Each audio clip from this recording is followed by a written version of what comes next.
നിങ്ങളിപ്പോൾ ഈ കണ്ട വീഡിയോയിലെ ആ ചുമന്ന ഷർട്ടിട്ട ചേട്ടൻ നൽകിയ ആ അടി നമ്മൾ എല്ലാ മലയാളികൾക്കും വേണ്ടി അദ്ദേഹം ഡെഡിക്കേറ്റ് ചെയ്തതാണ്. സത്യത്തിൽ അദ്ദേഹത്തിനെതിരെ ഏതെങ്കിലും തരത്തിലുള്ള നടപടി ഉണ്ടെങ്കിൽ നമ്മൾ മലയാളികളായ എല്ലാ ജനങ്ങളും അദ്ദേഹത്തിനോടൊപ്പം നിൽക്കും. എന്തായാലും അദ്ദേഹത്തിന് ബിഗ് സല്യൂട്ട്. നമസ്കാരം, മലയാളി വാർത്ത ഇൻസൈഡിലേക്ക് സ്വാഗതം. ജയിലറെ പോലും കൊന്നു തിന്നാൽ പോലും അത്ഭുതപ്പെടേണ്ട ആവശ്യമില്ലാത്ത ഒരു വ്യക്തിയാണ് ഈ പറയുന്ന ഗോവിന്ദച്ചാമി എന്ന് പറയുന്നത്. അത്രയ്ക്കും കൊടൂരമായ പീഡനങ്ങളുടെ കഥയും കൊടൂരമായ മനസ്സിനുടമയുമാണ് ഈ ഗോവിന്ദച്ചാമി എന്ന് എല്ലാവർക്കും അറിയാം. കഴിഞ്ഞ ദിവസം ഗോവിന്ദച്ചാമി കിണറ്റിൽ വീഴുകയും കിണറ്റിൽ നിന്ന് പൊക്കിയെടുക്കുകയും ചെയ്തപ്പോൾ ആ ദൃശ്യങ്ങളിൽ നിന്ന് വളരെ വ്യക്തമായി നമ്മൾ കണ്ടതാണ്. ഒരു ചുമന്ന ഷർട്ടിട്ട ഈ ചേട്ടൻ ഗോവിന്ദച്ചാമി കിണറ്റിൽ നിന്ന് വലിച്ചെടുത്തപ്പോൾ കരണക്കുറ്റി നോക്കി ആ ഒരു അടി കൊടുത്തത്. സത്യത്തിൽ ആ അടി സൗമ്യയുടെ അമ്മയ്ക്ക് വേണ്ടി കൂടിയായിരുന്നു എന്ന് നമ്മൾ കരുതുന്നുണ്ട്. സത്യത്തിൽ നമ്മൾ എല്ലാവരും കൊടുക്കാൻ ആഗ്രഹിച്ചിരുന്ന അടി തന്നെയാണ്. ഒരൊറ്റ അടിയാണെങ്കിൽ പോലും ഇനി ജന്മം അയാൾ മറക്കാത്ത തരത്തിലൊരു സ്ട്രോങ് അടി. എന്തായാലും ഇതിനെതിരെ അദ്ദേഹത്തിന് നേരത്തെ പറഞ്ഞ പോലെ തന്നെ ഏതെങ്കിലും തരത്തിലുള്ള നടപടികൾ വരികയാണെങ്കിൽ കേരളം ഒന്നടങ്കം ഒറ്റക്കെട്ടായി അദ്ദേഹത്തോടൊപ്പം നിൽക്കുമെന്ന കാര്യത്തിൽ സംശയമില്ല. എന്തായാലും വളരെ ആസൂത്രിതമായ ജയിൽ ചാട്ടമായിരുന്നു ഒറ്റക്കയ്യൻ ഗോവിന്ദച്ചാമി നടത്തിയത് എന്ന കാര്യത്തിൽ യാതൊരു സംശയവുമില്ല. അയാളെ കയ്യിൽ കിട്ടിയാൽ ജനം വെറുതെ വിടില്ല എന്ന കാര്യത്തിൽ സംശയമില്ല. മാത്രമല്ല പോലീസും നല്ലപോലെ കൊടുത്തിട്ടുണ്ട് എന്നാണ് തോന്നുന്നത്. കാരണം ഇനി അയാൾ പുറത്തു ചാടില്ല. അയാളെ വിയൂർ ജയിലിലേക്ക് മാറ്റിയിട്ടുണ്ട്. ഇനി കണ്ണൂർ ജയിലിലായിരിക്കില്ല ഇനി അയാൾ ഉണ്ടാകുന്നത്, വിയൂർ ജയിലിലായിരിക്കും. ജയിലിനകത്തൊക്കെ തന്നെ സുലഭമായി ഈ മയക്കുമരുന്ന് അടക്കമുള്ളവ ലഭിക്കും, കഞ്ചാവ് അടക്കമുള്ളവ ലഭിക്കുന്നുണ്ട് എന്ന തരത്തിലുള്ള വാർത്തകൾ കൂടി പുറത്തു വരുന്നുണ്ട്. എന്തായാലും കഴിഞ്ഞ ദിവസത്തെ ആ ഒരു അടിയിലും ഇടിയിലും അയാളുടെ ഈ കിണറ്റിലെ ചാട്ടത്തിലും ഒക്കെ തന്നെ അയാളുടെ ജനനേന്ദ്രത്തിൽ തകരാറ് സംഭവിച്ചിട്ടുണ്ടെന്നും ഞൊണ്ടിയാണ് നടക്കുന്നതെന്നും പിന്നീട് പൊട്ടിക്കരയുന്നതും ഒക്കെ തന്നെ നമ്മൾ കണ്ടതാണ്.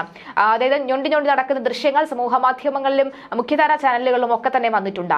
ജനനേന്ദ്രം തകർത്തെങ്കിൽ നമ്മുടെ സ്ത്രീകളോട്, നമ്മുടെ കേരളത്തിലെ ഓരോ സ്ത്രീകളോടും നമ്മുടെ നാട്ടിലെ ഓരോ സ്ത്രീകളോടും ചെയ്യുന്ന നീതിയായിരിക്കും, അവർക്ക് വേണ്ടി ചെയ്യുന്ന നീതിയായിരിക്കും എന്നാണ് പറയുന്നത്. മാത്രവുമല്ല സ്ത്രീകളോട് മാത്രമല്ല, ആണായാലും പെണ്ണായാലും ഒരുപോലെ ലൈംഗിക ചുവയോടുകൂടി കാണാൻ മാത്രമേ ഇയാൾക്ക് അറിയാവൂ എന്ന് കൂടിയാണ് നമുക്ക് മനസ്സിലാക്കാൻ സാധിക്കുന്നത്. എന്തായാലും വളരെ ആസൂത്രിതമായ ജയിൽ ചാട്ടമായിരുന്നു ഒറ്റക്കയ്യൻ ഗോവിന്ദച്ചാമി നടത്തിയത്. ഇതിന് മാസങ്ങൾ നീണ്ട മുന്നൊരുക്കങ്ങൾ നടത്തി. പോലീസ് പിടിയിലായ ശേഷം ഗോവിന്ദച്ചാമി നടത്തിയ വെളിപ്പെടുത്തലുകളുടെ വിശദാംശങ്ങൾ പുറത്തു വരുമ്പോൾ ആരെയും മൂക്കത്ത് വിരൽ വെച്ചു പോകും, അല്ലെങ്കിൽ ആരായാലും അത്ഭുതപ്പെട്ടു പോകുന്ന കാര്യങ്ങളാണ്. അത്രയ്ക്ക് സമർത്ഥമായാണ് ഗോവിന്ദച്ചാമി ജയിൽ ചാട്ടം ആസൂത്രണം ചെയ്തത്. രണ്ട് മനസ്സ് ജയിൽ ചാട്ടത്തിന്റെ കാര്യത്തിൽ ഉണ്ടായിരുന്നതായാണ് ചാമി വെളിപ്പെടുത്തിയത്. കണ്ണൂർ സെൻട്രൽ ജയിലിൽ നിന്ന് ആദ്യ 2 മതിലുകൾ ചാടിക്കഴിഞ്ഞ് ഏറ്റവും പുറത്തെ 3ാമത്തെ കൂറ്റൻ മതിൽ കണ്ടപ്പോൾ ജയിലിലേക്ക് തിരികെ കയറാൻ ആലോചിച്ചിരുന്നതായാണ് പോലീസിന്റെ ചോദ്യം ചെയ്യലിൽ ഇയാൾ മൊഴി നൽകിയത്.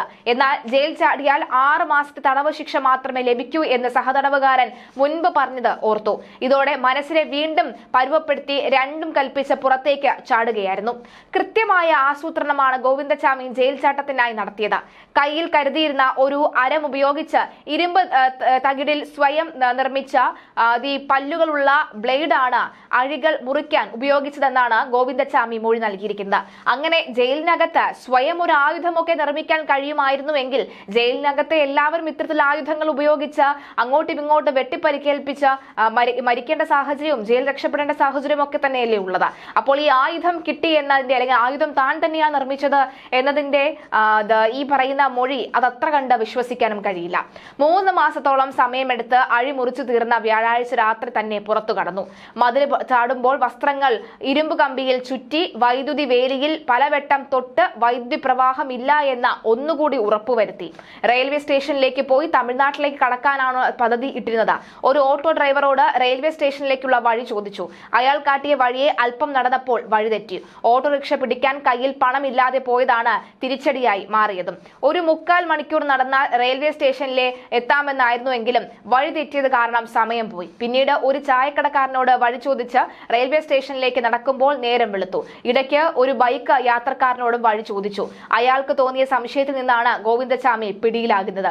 തുണികൾ കൂട്ടിക്കെട്ടിയ വടത്തിലൂടെ താഴെ ഇറങ്ങുന്നത് 2 കാലും 1 കൈയും ഉപയോഗിച്ചതിന് പുറമെ വായ കൊണ്ട് വട്ടത്തിൽ കടിക്കുകയും ചെയ്തു എന്നാണ് പറയുന്നത്. മുൻപ് ഒപ്പമുണ്ടായിരുന്ന തടവുകാരനോട് ജയിൽ ജയിൽ ചാട്ടത്തെക്കുറിച്ച് പറഞ്ഞിരുന്നതായി ഗോവിന്ദച്ചാമി പോലീസിനോട് വെളിപ്പെടുത്തി. എന്നാൽ അയാൾക്ക് മാനസിക ദൗർബല്യം ഉണ്ടായിരുന്നതിനാൽ ആകണം പുറത്ത് പറഞ്ഞില്ല. ഇന്നലെ അറസ്റ്റിലാകുമ്പോൾ 55 കിലോഗ്രാം ആയിരുന്നു ഗോവിന്ദച്ചാമിയുടെ ഭാരം. 15 കിലോയിലേറെ ഭാരം കുറച്ചിരുന്നു എന്ന് വ്യക്തം. ജയിൽ ചാട്ടം മാത്രമല്ല, കേരള പോലീസിനെ നാണം കെടുത്താൻ പോലും ഗോവിന്ദച്ചാമി പദ്ധതിയിട്ടിരുന്നു. തമിഴ്നാട്ടിലേക്ക് കടന്ന് മോഷണം നടത്തി ജീവിക്കുകയായിരുന്ന ലക്ഷ്യമെന്ന് ഗോവിന്ദച്ചാമി പോലീസിനോട് പറയുന്നു. പരോള് പോലും നൽകാത്തതിൽ കടുത്ത അമർഷവും ഉണ്ടായിരുന്നു. തമിഴ്നാട്ടിൽ ഒളിവിൽ കഴിയുമ്പോൾ പോലീസിനെ കളിയാക്കി വീഡിയോ ചെയ്യാൻ പോലും പദ്ധതി ഇട്ടിരുന്നു.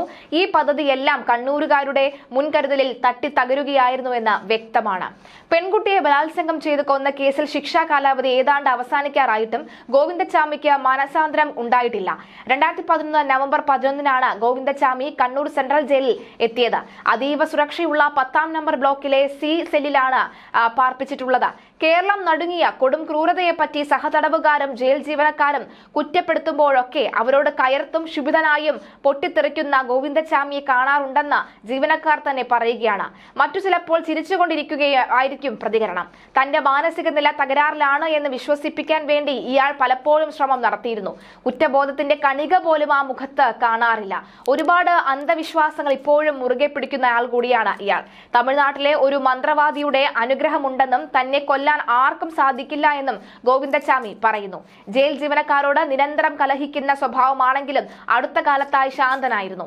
ജയിൽ ചാടുക എന്ന ആഗ്രഹം എപ്പോഴും പ്രകടിപ്പിക്കാറുണ്ടായിരുന്നു. ഗോവിന്ദച്ചാമി സുഖസൗകര്യങ്ങൾക്കും നല്ല ഭക്ഷണത്തിനും വേണ്ടി ജയിൽ ജീവനക്കാരുമായി നിരന്തരം കലഹിച്ചിരുന്നു. തനിക്ക് കൃത്രിമ കൈ വേണമെന്ന് അന്നത്തെ ജയിൽ DGPയോട് നേരിട്ട് ആവശ്യപ്പെടുകയും നിവേദനം നൽകുകയും ചെയ്തു. ബീഡി വലിക്കുന്ന ശീലമുള്ള തനിക്ക് ദിവസവും ബീഡി നൽകണമെന്നായിരുന്നു മറ്റൊരാവശ്യം. പറ്റില്ലെന്ന് പറഞ്ഞ ജീവനക്കാരോട് തമിഴ്നാട്ടിലെ ജയിൽ ഇതൊക്കെ കിട്ടുമെന്നും ജയിൽ ചട്ടങ്ങൾ തനിക്ക് ബാധകമല്ലെന്നും ഭീഷണിപ്പെടുത്തി. മറ്റു തടവുകാരെ പറ്റി നിരന്തരം പരാതിയുമായി അധികൃതരെ സമീപിക്കുന്നതും ഇയാളുടെ രീതിയായിരുന്നു. ദിവസവും ബിരിയാണി ലഭിക്കണമെന്ന് ആവശ്യപ്പെട്ട് ഇയാൾ ഒരു ദിവസം നിരാഹാരം കിടന്നു. പിറ്റേന്ന് ഉച്ചയ്ക്ക് സെല്ലിന് മുന്നിലെ വരാന്തയിൽ നിരത്തിവെച്ച പാത്രങ്ങളിൽ മട്ടൻ കറി വിളമ്പുന്നത് കണ്ടതോടുകൂടി അയഞ്ഞു. മണപ്പിച്ച് പ്രകോപിക്കാനായി കറി പാത്രങ്ങളിൽ നിറയ്ക്കുന്നത് ഇയാളുടെ സെല്ലിന് മുന്നിലേക്ക് മാറ്റുകയായിരുന്നു. മണമടിച്ചതോടുകൂടി ഗോവിന്ദച്ചാമി ലോഹ്യം പറയാനെത്തി. നിരാഹാരം അവസാനിപ്പിച്ചതായി എഴുതി നൽകണമെന്ന് ജീവനക്കാർ പറഞ്ഞതിനനുസരിച്ച് മട്ടൻ കറി കഴിച്ച് സമരം അവസാനിപ്പിച്ചു. എല്ലാം ശനിയാഴ്ചയും 210 ഗ്രാം ആട്ടിറച്ചി തടവുകാർക്ക് നൽകാറുണ്ട്. അതേ ഇയാൾക്കും നൽകാറുമുള്ളൂ. രാത്രി പൊറോട്ടയും കോഴിക്കറിയും കഞ്ചാവും വേണമെന്ന് ഇയാൾ നിരന്തരം ആവശ്യപ്പെട്ടിരുന്നു. പൂജപ്പുര ജയിലിലേക്ക് മാറ്റണമെന്ന് ആവശ്യപ്പെട്ട് ഇടയ്ക്കിടയ്ക്ക് ആത്മഹത്യാ ശ്രമവും ഉണ്ടായി. പ്രഭാത കർമ്മങ്ങൾക്കും മറ്റും പുറത്തിറങ്ങിയപ്പോൾ എല്ലാവരും കാൺകെ മേൽക്കൂരയിലെ കഴുക്കോലിൽ ഒറ്റ കൈകൊണ്ട് മുണ്ട് കെട്ടാൻ ശ്രമിച്ചപ്പോൾ ജയിൽ ജീവനക്കാരും മറ്റു തടവുകാരും ചേർന്ന് മുണ്ട് പിടിച്ചു വാങ്ങുകയായിരുന്നു. പിന്നീട് ധരിക്കാൻ ഈ ബർമുട നൽകി. ഒറ്റയ്ക്ക് പാർക്കുന്ന സെല്ലിൽ ആദ്യകാലത്ത് 3 പൂച്ചകളായിരുന്നു ഗോവിന്ദച്ചാമിയുടെ കൂട്ട്: അമ്മു, കുട്ടാപ്പി, മുരുകൻ. 2014 ജയിലിൽ നിന്ന് പൂച്ചകളെ ഒഴിവാക്കാനുള്ള നടപടിയിലേക്ക് കടന്നപ്പോഴാണ് ഇവയെ ഒഴിപ്പിച്ചത്. ഗോവിന്ദച്ചാമി എതിർത്തതോടുകൂടി ബലപ്രയോഗത്തിലൂടെയാണ് 3 എണ്ണത്തെയും പിടികൂടിയത്. മുരുകനെയെങ്കിലും വിട്ടുതരണമെന്ന അപേക്ഷ പരിഗണിക്കാതെ പൂച്ച വിമുക്ത ജയിലിനായുള്ള നടപടി തുടർന്നു. ഒറ്റയ്ക്കൊരു സെല്ലിൽ കഴിയുന്നവരിൽ പലർക്കും അന്ന് പൂച്ചയെ വളർത്തുന്ന ശീലം ഉണ്ടായിരുന്നു. എന്തായാലും ഗോവിന്ദച്ചാമി ചില്ലറച്ചാമി അല്ല എന്ന് വ്യക്തമാവുകയാണ്. പലതരത്തിൽ പല സമയങ്ങളിൽ ആത്മഹത്യ ചെയ്യാൻ ശ്രമിച്ചും പല ഘട്ടങ്ങളിൽ ഈ പറയുന്ന പോലെ തന്നെ ആരുടെയൊക്കെ സഹായം, അതായത് ഈ പറയുന്ന കൂട്ടത്തിൽ മൊഴി നൽകിയ കൂട്ടത്തിൽ ഒരു മന്ത്രവാദിയുടെ പേരൊക്കെ തന്നെ പറയുന്നുണ്ട്. അയാൾ ഇടയ്ക്കിടയ്ക്ക് ഇയാളെ വന്ന് കാണുമെന്നൊക്കെ തന്നെ പറയുന്നുണ്ട്. അപ്പോൾ അതിന് പിന്നിലെ സത്യം കൂടി നമുക്ക് മനസ്സിലാക്കേണ്ടതുണ്ട്. അതായത് ഇയാൾ ഇനിയും ജയിൽ ചാടാനുള്ള സാധ്യത വളരെ കൂടുതലാണെന്ന് വ്യക്തമാവുകയാണ്.